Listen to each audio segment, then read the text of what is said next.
Little by little, though, power is being restored to communities here in Western Massachusetts. Sandra Ahern of the Western Massachusetts Electric Company joins us on the phone now with what kind of progress they've been making. Sandra, thanks for joining us once again. We sure do appreciate it. This has been a regular routine here on 22 News at noon. Give us the latest updates on the restoration efforts. Well, Rich, we've currently restored 100,000 of our customers to service. We still do have a ways to go. We've got about 60,000 that we need to restore over the next day or so. Give me your reaction to the Attorney General's statements and the Governor's statements about their frustration and the call for a formal investigation into the restoration process. Well, we appreciate their frustration. It's never easy to be without power, and we appreciate the frustration of our customers. But as far as an investigation, we welcome one. This is something that routinely occurs after a major storm event, and we welcome an opportunity to do lessons learned, and we continually try to improve our performance. I do think that we need to focus on the issue of trees, though. The utilities do, and Western Massachusetts Electric does a pretty aggressive tree trimming program. We're on a 4-year cycle, but a lot of the damage that was caused was by trees that were not ours. They were either owned by private individuals or the municipalities, and we understand that municipalities just don't have the tree budgets or budgets for this kind of thing, and in tough economic times it falls pretty far down the list. So I think it's a topic that needs to be addressed.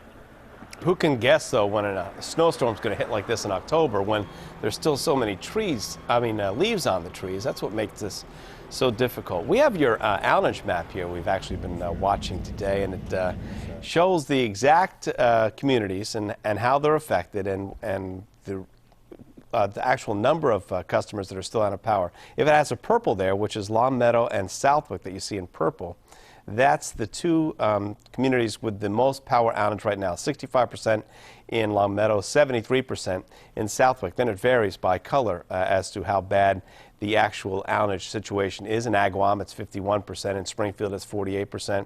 Just some of the numbers there. West Springfield, 51%. So these are customers that are still in the dark right now. But it's almost, if you can watch this outage map, it's almost like watching the out-of-town scoreboard at a baseball game. You cheer when the scores go up and the numbers go down. And I got to assume that's the same way with WMECo, because I know that the trucks have been out there. Even though a lot of customers say they haven't seen trucks on their individual street, we know that you've been working for 24 straight hours since this all happened on Saturday. That's correct. And there was, as the outage map is showing, we did see an awful lot of damage in the southeastern part of Springfield, the 16 acres and East Forest Park.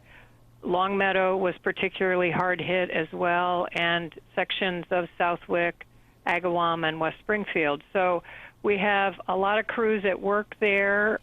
Most of our main lines have been re-energized, and we were expecting by noontime to have all of those up and running, and we're moving into the side streets and the neighborhoods as we speak. So the visibility that folks maybe hadn't seen in prior days while we were repairing things in the right-of-way and getting ready to energize those main lines will now move further out into the neighborhoods. Are you still on your target dates of some of the greater Springfield area was hopefully by midnight tonight? Is that still possible?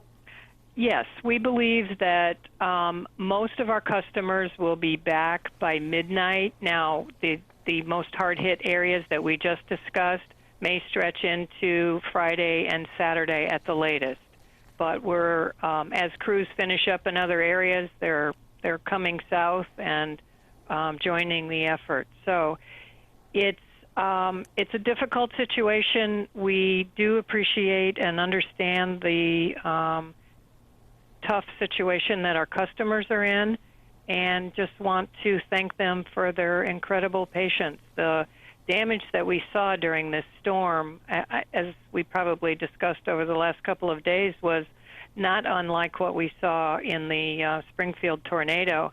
And I was actually chatting with a lineman this morning from Florida who has come to join the effort, and he said that he's just blown away by the damage that he's seen. He said it's more like what they experience in Florida in the aftermath of hurricanes.